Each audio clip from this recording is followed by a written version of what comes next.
था जो बहुत ईमानदार, बहादुर और रहमदिल इंसान था। अपनी प्रजा का हमेशा ख्याल रखता था। बादशाह की रानी भी बहुत नेक दिल और अच्छी थी। वो एक गरीब लकड़हारे की बेटी थी। एक दिन बादशाह शिकार करते करते जंगल में बहुत दूर निकल गया। अचानक मौसम खराब हो गया। तेज आंधी और तूफान की वजह से कुछ भी साफ दिखाई नहीं दे रहा था। उसके सारे सैनिक और साथी अलग हो गए। जैसे जैसे रात होने लगी, बादशाह को अपनी सलामती की चिंता होने लगी। बादशाह अपना रास्ता भटक चुका था। वो जंगल में रात नहीं बिता सकता था क्योंकि वहाँ जंगली जानवरों का डर था। इसलिए वो किसी महफूज जगह की तलाश करने लगा। चलते चलते उसे एक जगह से धुआं उठता हुआ दिखाई दिया। जब वहाँ पहुंचा तो देखा एक छोटा सा झोपड़ा है। पाया कि वो एक मुसाफिर है और रास्ता भटक गया है। बाहर मौसम बहुत खराब है और उसे पनाह चाहिए। बूढ़े ने बादशाह को अंदर बुला लिया। झोपड़ी में बूढ़े के साथ उसकी एक जवान और खूबसूरत बेटी भी रहती थी। वो दोनों जंगल में रहते थे और बूढ़ा लकड़ियां काट कर शहर में बेचता था। लकड़हारे की बेटी ने बादशाह के लिए सादा लेकिन बहुत स्वादिष्ट खाना बनाया। फिर उसने एक आरामदायक बिस्तर भी तैयार कर दिया। सुबह होते ही बादशाह अपने महल वापस आ गया, लेकिन उसे उस बूढ़े की बेटी का ख्याल बार बार आने लगा, जिसने एक अजनबी मुसाफिर समझकर उसका इतना अच्छा ख्याल रखा। बादशाह की शादी उसके चचा की बेटी से तय थी, लेकिन वो लड़की घमंडी और चालाक थी। बादशाह ने उससे शादी करने से इनकार कर दिया और ऐलान कर दिया कि वो जंगल में रहने वाले लकड़हारे की बेटी से शादी करेगा। बादशाह के चचा की बेटी, जिससे बादशाह का रिश्ता तय था, जब उसने बादशाह की ये बात सुनी तो उसको बहुत बुरा लगा। खैर मेरे दोस्तों, लकड़हारे की बेटी से शादी के बाद जब बादशाह के घर पहली बार बेटी पैदा हुई तो चाचा ने कहा कि बादशाह को एक बेटा चाहिए जो राजपाट संभाल सके। लेकिन बादशाह ने किसी और से शादी करने से मना कर दिया। जब चचा की बेटी की शादी की सारी उम्मीदें खत्म हो गईं तो उसने धीरे धीरे वजीर को अपने साथ मिला लिया। उसने वजीर को शादी का लालच दिया और उसकी मदद से मलका के कमरे में सांप छुड़वा दिया। सांप के डसने से मलका की मौत हो गई। उस वक्त बच्चियां बहुत छोटी थीं, लेकिन बादशाह ने फिर भी दूसरी शादी नहीं की। जब चचा की बेटी ने देखा कि उसका कोई दांव नहीं चल रहा तो उसने वजीर के साथ मिलकर बादशाह को भी जहर दे दिया। बादशाह की मौत के बाद उसने खुद हुकूमत संभाल ली।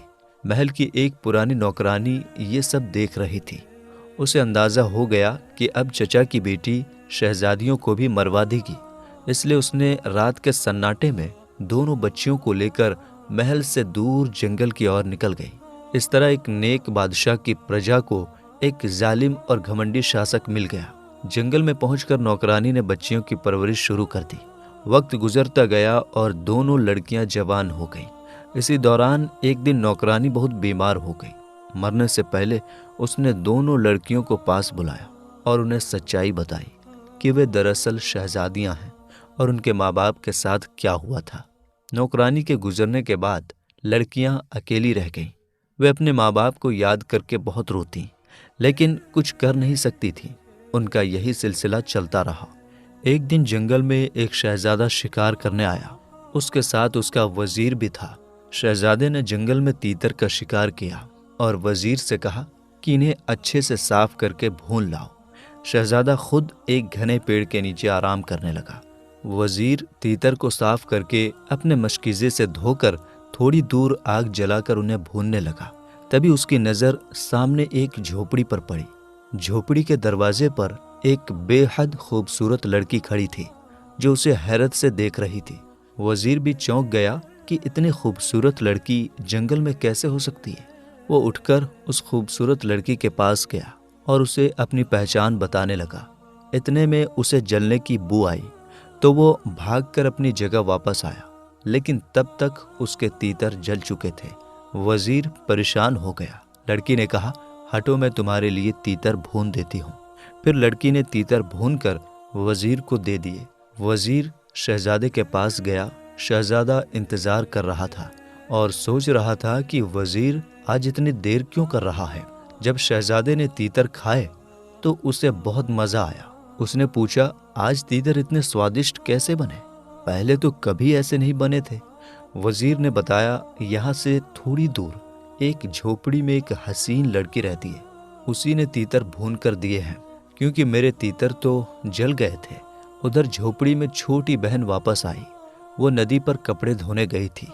बड़ी बहन ने छोटी बहन को सब कुछ बताया कि कैसे वजीर उसे देखकर हैरान रह गया और उसके तीतर जल गए।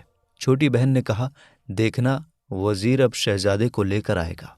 शहजादा तुम्हें पसंद कर लेगा, तुम उसके साथ चली जाना और शादी कर लेना, लेकिन मेरा जिक्र मत करना। बड़ी बहन ने मना कर दिया कि मैं तुम्हें छोड़कर नहीं जाऊंगी, लेकिन छोटी बहन ने कहा, मैं तुम्हारे पीछे आ जाऊंगी, बस हमारा रिश्ता दुनिया को मत बताना। इसके बाद छोटी बहन बाहर गई और छोटे छोटे सफ़ेद फूल लेकर आई। उसने बड़ी बहन को फूल दिए और कहा, जब शहजादा तुम्हें लेकर जाए तो ये फूल रास्ते में गिराती जाना, इससे मैं तुम्हें ढूंढ लूंगी। छोटी शहजादी अपनी बड़ी बहन को समझाकर झोपड़ी से बाहर निकल गई और एक पेड़ के नीचे छुप गई। इतने में शहजादा वजीर के साथ वहां आ पहुंचा। जैसे ही शहजादे की नज़र बड़ी शहजादी पर पड़ी, वो उसकी खूबसूरती देखकर दीवाना हो गया। शहजादे ने पूछा, तुम इस जंगल में अकेली क्या कर रही हो? बड़ी शहजादी ने अपनी छोटी बहन की सिखाई हुई बातें बताई। उसने कहा, मैं अपने माँ बाप के साथ रहती थी। मेरी माँ गुजर चुकी है और मेरे वालिद लकड़हारे थे। वो जंगल से लकड़ियाँ काट कर शहर में बेचते थे। कुछ दिन पहले मेरे वालिद का भी इंतकाल हो गया। अब इस दुनिया में मेरा कोई नहीं है, इसलिए मैं यहाँ अकेली रहती हूँ। शहजादे ने यह सुना तो उसने तुरंत शादी की बात रख दी और उसे अपने साथ चलने को कहा। बड़ी शहजादी राजी हो गई। उसने अपनी गठरी उठाई जिसमें सफ़ेद फूल थे। शहजादे ने उसे अपने घोड़े पर बिठाया और महल की ओर चल दिया। रास्ते में बड़ी शहजादी सफ़ेद फूल एक एक करके गिराती रही। उधर छोटी शहजादी पेड़ के पीछे से निकली और उन सफ़ेद फूलों के निशान के सहारे उनका पीछा करने लगी। शहजादा और बड़ी शहजादी महल पहुंचे। वहां शहजादा सीधा बादशाह और मलका के पास गया और उन्हें शहजादी की पूरी कहानी बताई। उसने कहा कि वो उससे दूसरी शादी करना चाहता है। शहजादे की पहली बीवी उसकी खाला की बेटी थी और उसकी खाला जो बेवा थी वो भी महल में ही रहती थी। जब खाला और उसकी बेटी को इस बारे में पता चला तो वे बहुत गुस्से में आ गईं। शहजादे की पहली बीवी जानती थी कि शहजादा जो भी ठान लेता है उसे पूरा करके ही रहता है, इसलिए उसने दिखावे के तौर पर खुशी जताई और कहा, यह तो बहुत अच्छी बात है, शहजादे की फिर से शादी होगी और हम सौतन नहीं बल्कि बहनें बनकर रहेंगी। जब उसने खुशी खुशी इजाज़त दी तो किसी और की भी ऐतराज़ करने की हिम्मत नहीं हुई। इस तरह धूमधाम से शहजादे की शादी हो गई। उधर छोटी शहजादी फूल चुनते चुनते 2 दिन बाद शहर पहुंची। उसने देखा कि हर तरफ जश्न का माहौल है। उसने एक बूढ़ी औरत से पूछा, अम्मा, यहाँ इतनी रौनक क्यों है? बूढ़ी औरत ने बताया, हमारे शहजादे को जंगल से एक प्यारी लड़की मिली है। अब वो उससे शादी कर रहा है, इसलिए सारा शहर तैयारी कर रहा है। छोटी शहजादी ने बूढ़ी से कहा, क्या मुझे कोई काम मिल सकता है? मैं गांव से आई हूँ, मेरे माँ बाप नहीं हैं और रहने की जगह भी नहीं है। बूढ़ी औरत ने कहा, हाँ, महल में आजकल बहुत काम है, मैं भी वहीं जा रही हूँ। बूढ़ी औरत की एक बेटी थी जो कुछ दिन पहले बीमार होकर गुजर गई थी। उसने छोटी शहजादी से कहा, तुम मेरी बेटी बनकर मेरे पास रह लो। बूढ़ी औरत पहले महल में नौकरानी थी, लेकिन अब बूढ़ी हो जाने की वजह से काम छोड़ चुकी थी। छोटी शहजादी ने कहा, ठीक है अम्मा, लेकिन मैं काम करना चाहती हूँ, क्या तुम मुझे महल में काम दिला सकती हो? बूढ़ी औरत ने कहा, चलो मैं तुम्हें महल में ले चलती हूँ। जब बूढ़ी औरत छोटी शहजादी को लेकर महल पहुंची तो सामने से शहजादे की पहली बीवी आ रही थी। बूढ़ी औरत ने अदब से कहा, ये मेरी भांजी है, ये अभी गांव से आई है, इसके माँ बाप गुजर गए हैं, इसे महल में काम पर रख लीजिए।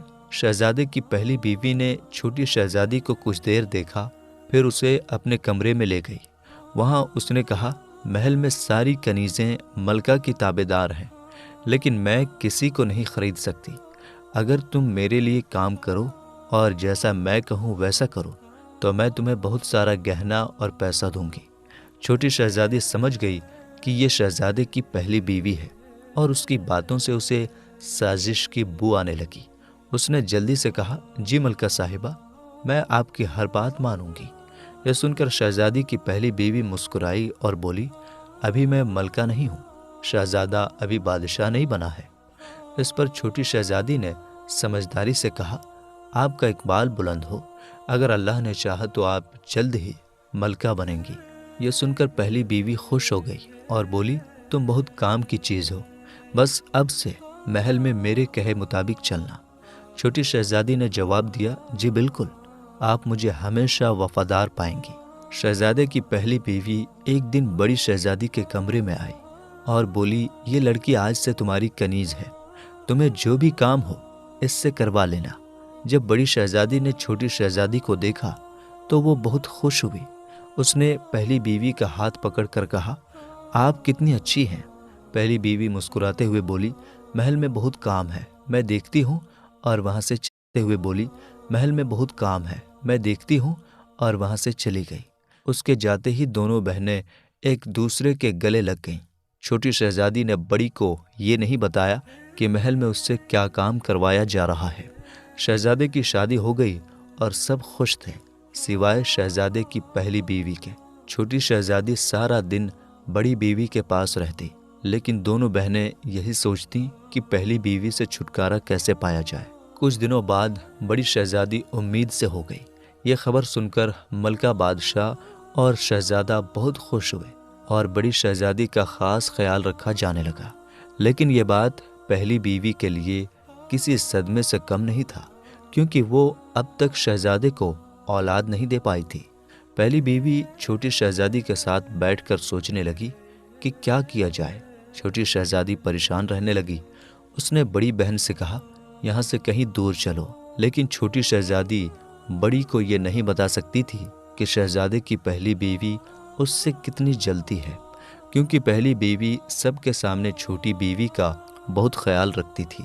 बड़ी बहन ने छोटी से कहा, सब मुझे बहुत प्यार करते हैं, मैंने तुम्हें पहले ही कहा था कि मेरे साथ चलो, लेकिन तुमने मना कर दिया और कहा कि अपना रिश्ता सबसे छुपा कर रखना।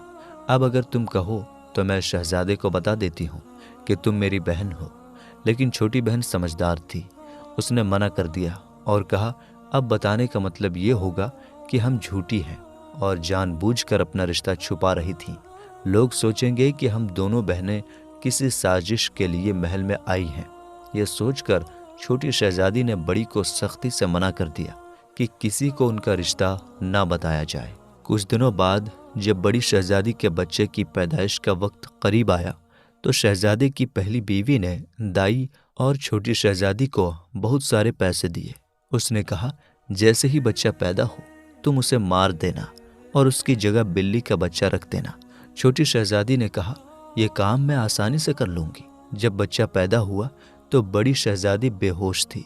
दाई ने बच्चा छोटी शहजादी को दिया और कहा, इसे ख़त्म कर दो और इसकी जगह बिल्ली का बच्चा रख दो। छोटी शहजादी जल्दी से बच्चे को कपड़े में लपेटकर पिछले दरवाजे से बूढ़ी अम्मा के घर पहुंची। उसने कहा, अम्मा, ये मेरी बहन का बच्चा है, इसका किसी से जिक्र मत करना, इसे बकरी का दूध पिलाओ, मैं शाम को आकर इसे संभालूंगी। बूढ़ी अम्मा ने बिना सवाल किए बच्चा रख लिया। जब छोटी शहजादी महल लौटी तो वहाँ अजीब माहौल था। दाई ने सबको बताया कि बड़ी शहजादी ने इंसान की जगह बिल्ली का बच्चा पैदा किया है। सब बहुत हैरान और परेशान थे। बड़ी शहजादी रो रो कर कहती रही कि ये झूठ है, लेकिन कोई उसकी बात पर ध्यान नहीं दे रहा था। छोटी शहजादी ने फिर बड़ी बहन से कहा, चलो महल छोड़कर अपनी दुनिया बसाते हैं। लेकिन बड़ी शहजादी ने इनकार कर दिया और कहा, मैं शहजादे से बेइंतहा मोहब्बत करती हूँ, मैं उसे छोड़कर कहीं नहीं जाऊंगी। छोटी शहजादी रोते हुए बूढ़ी अम्मा के पास गई और उसे सारा किस्सा सुनाया। बूढ़ी अम्मा ने कहा, इसको इसके हाल पर छोड़ दो, तुम और मैं इस बच्चे की अच्छी परवरिश करेंगे। जब सही वक्त आएगा सब ठीक हो जाएगा। वक्त गुजरता गया। इसी दौरान बादशाह की तबीयत खराब हो गई और वो ठीक नहीं हो सका, उसकी मौत हो गई। अब शहजादे को बादशाह बना दिया गया। शहजादे की माँ भी शौहर की मौत के बाद एकांत में रहने लगी। अब सारी हुकूमत की जिम्मेदारी शहजादा जो अब बादशाह था और उसके दोनों मलकाओं पर आ गई। कुछ वक्त बाद छोटी मलका फिर से उम्मीद से हुई। इस बार पहली मलका ने छोटी शहजादी को बहुत सारे इनाम दिए और कहा, इस बार बच्चे की जगह कुत्ते का बच्चा रख देना। अक्लमंद छोटी शहजादी बोली, ऐसा मत कीजिए, आपकी भी कोई औलाद नहीं है। जब पहली मलका ने छोटी शहजादी से कहा, बादशाह को वली अहद चाहिए, अगर तुम ये काम नहीं करना चाहती तो चली जाओ, मैं किसी और से ये काम करवा लूंगी। ये सुनकर छोटी शहजादी फौरन बोली, नहीं मलका साहिबा, मैं तो मजाक कर रही थी, मैं ये काम कर दूंगी। छोटी शहजादी ने फिर अपनी बहन छोटी मलका जो बड़ी शहजादी थी उसको समझाने की कोशिश की, यहाँ से चलो, ये लोग तुम्हारे साथ अच्छा नहीं करेंगे। लेकिन छोटी मलका ने गुस्से में कहा, अब तो मैं मलका बन चुकी हूँ, मुझे लगता है तुम मुझसे जलने लगी हो। छोटी शहजादी उसकी नासमझी पर चुप हो गई। जब पैदाइश का वक्त आया तो छोटी शहजादी ने फिर बच्चा उठाया और उसकी जगह दाई ने कुत्ते का बच्चा रख दिया। छोटी शहजादी उस बच्चे को लेकर बूढ़ी अम्मा के घर गई और उसे बच्चा दे दिया। फिर जल्दी से वापस महल आ गई। महल में फिर से हंगामा मच गया। बड़ी मलका ने कहा, मुझे तो ये औरत इंसान लगती ही नहीं, पहले बिल्ली का बच्चा और अब कुत्ते का बच्चा, इसे कैद कर देना चाहिए, वरना ना जाने ये अगली बार क्या पैदा करेगी। बादशाह भी बहुत परेशान हो चुका था। उसने अपने वजीर को हुक्म दिया, एक बड़ा सा पिंजरा बनवाओ और छोटी मलका को उसमें बंद करके शहर के चौक में रख दो। 3 दिन तक लोग इसे देखेंगे और इसे सजा देंगे। इसके बाद इसे हमेशा के लिए कैद कर दिया जाएगा। वजीर ने बादशाह को समझाने की बहुत कोशिश की। मुझे लगता है छोटी मलका मासूम है, लेकिन बादशाह ने उसकी बात नहीं मानी। आखिरकार छोटी मलका को एक बड़े पिंजरे में डालकर शहर के चौक में रख दिया गया। लोग आते जाते उस पर थू थू करते। 3 दिन बाद उसे कैद खाने में डाल दिया गया। बड़ी मलका को वही मिला जो वो चाहती थी। वो अब बादशाह के साथ बहुत खुश थी। हालांकि कभी कभी बादशाह को छोटी मलका की याद आती, लेकिन साथ ही बिल्ली और कुत्ते के बच्चे याद करके उसे नफरत भी होती। इधर छोटी शहजादी ने बड़ी मलका से कहा, अब मेरी शादी है, मैं महल का काम छोड़कर जा रही हूँ। छोटी शहजादी बूढ़ी अम्मा और दोनों बच्चों को लेकर जंगल की अपनी झोपड़ी में लौट गई और उनकी परवरिश करने लगी। 5 साल बाद एक दिन बादशाह अपने वजीर के साथ शिकार खेलने जंगल आया। बादशाह और वजीर ने अपने घोड़ों को नदी के किनारे पानी पिलाने के लिए रोका। तभी उन्होंने देखा कि 2 बहुत खूबसूरत बच्चे लकड़ी के घोड़े लिए वहां आए और अपनी लकड़ी के घोड़ों को पानी पिलाने का नाटक करने लगे। साथ ही वे गा रहे थे, काठ का घोड़ा, लोहे की लगाम, छू पानी पी ले ऐ मेरे गुलाम। बादशाह को ये देख हैरानी हुई। वो उनके पास गया और प्यार से पूछा, प्यारे बच्चों, क्या कभी लकड़ी के घोड़े भी पानी पीते हैं और लोहे की लगाम होती है? इस पर बड़े लड़के ने जवाब दिया, क्या कोई इंसान औरत बिल्ली या कुत्ते का बच्चा पैदा कर सकती है? बच्चे की इस बात पर बादशाह और वजीर दोनों चौंक गए। बादशाह ने पूछा, तुम्हें ये बात किसने सिखाई? बच्चों ने जवाब दिया, हमारी खाला ने। बादशाह ने उनसे कहा, मुझे अपनी खाला के पास ले चलो। बच्चे उन्हें लेकर झोपड़ी में गए। जब बादशाह ने वहां छोटी शहजादी को देखा तो उसे पहचान कर हैरान रह गया। उसने पूछा, ये बच्चे कौन हैं और ये सब क्या माजरा है? छोटी शहजादी ने कहा, कुछ साल पहले आप मेरी बड़ी बहन को यहाँ से लेकर गए थे। मैं उसकी छोटी बहन हूँ। मुझे पहले से पता था कि महल में साजिशें होंगी। बादशाह ने पूछा, तुम्हें पहले से कैसे पता था? छोटी शहजादी ने जवाब दिया, हम भी किसी आम घराने से नहीं बल्कि शहजादियाँ हैं। हमारा बाप भी आपकी तरह बादशाह था। एक बार वो शिकार खेलने जंगल आया और रास्ता भटक कर हमारे नाना के पास आ पहुंचा। जो लकड़हारे थे वहीं उसे हमारी माँ पसंद आ गई और उसने उनसे शादी कर ली। लेकिन महल में साजिशें हुई। हमारी माँ और हमारे बाप दोनों को मार दिया गया। उनकी वफादार कनीज हमें रातों रात यहाँ जंगल में ले आई। अगर वो हमें ना बचाती तो हम भी मारे जाते। छोटी शहजादी ने कहा, मैंने अपनी बहन को मना किया था कि वो हमारा रिश्ता किसी को ना बताए। मुझे पता था कि महल में बड़ी जल्दी मेरी बहन के खिलाफ साजिश होगी। मलका ने मुझे ही वो सारे काम करने को कहे जिनसे मेरी बहन की जान को खतरा था, लेकिन वो नहीं जानती थी कि हम दोनों बहनें हैं। छोटी शहजादी ने फिर रो रो कर पूरी कहानी सुनाई। उसने बताया कि कैसे उसने बच्चों को बचाया और बड़ी मलका को सज़ा दी गई। आखिर में उसने कहा, ये दोनों बच्चे और कोई नहीं बल्कि आपके वली अहद हैं। बादशाह ने दोनों बच्चों को गले से लगा लिया। जब शहजादी ने अपनी पूरी कहानी सुनाई तो बादशाह और वजीर भी रोने लगे। लेकिन जैसे ही कहानी ख़त्म हुई, बादशाह गुस्से से खड़ा हो गया और कहा कि वह मलका को नहीं छोड़ेगा और उसका सर कलम कर देगा। पर शहजादी ने उसे रोकते हुए कहा, वो मेरी गुनहगार है, पहले आप उसे इज्जत के साथ रिहा करें और फिर छोटी मलका को फैसला करने दें कि उसे क्या सज़ा मिलनी चाहिए। बादशाह को अक्लमंद शहजादी की बात बहुत पसंद आई।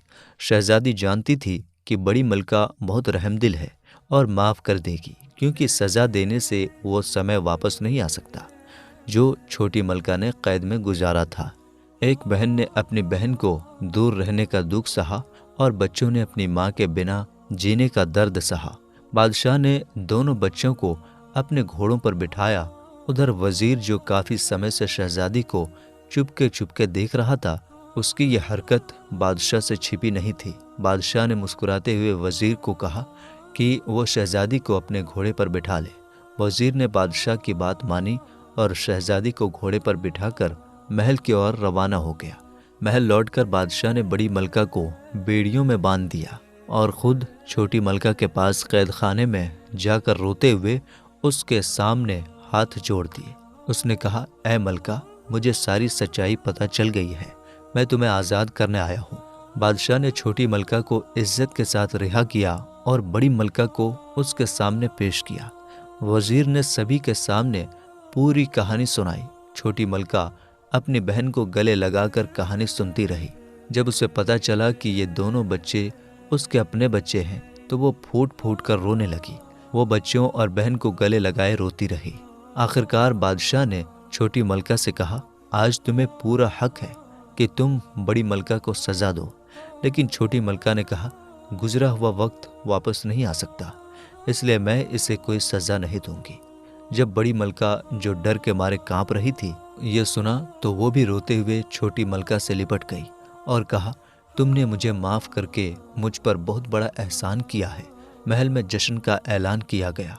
इस खुशी के मौके पर वजीर ने शर्माते हुए बादशाह से अपनी और छोटी शहजादी की शादी की इजाज़त मांगी। बादशाह ने मुस्कुराकर शहजादी की तरफ देखा और शहजादी ने शर्माते हुए अपनी गर्दन झुका ली। कुछ दिनों बाद बहुत धूमधाम से वजीर और शहजादी की शादी हुई। इसके बाद सब हंसी खुशी रहने लगे।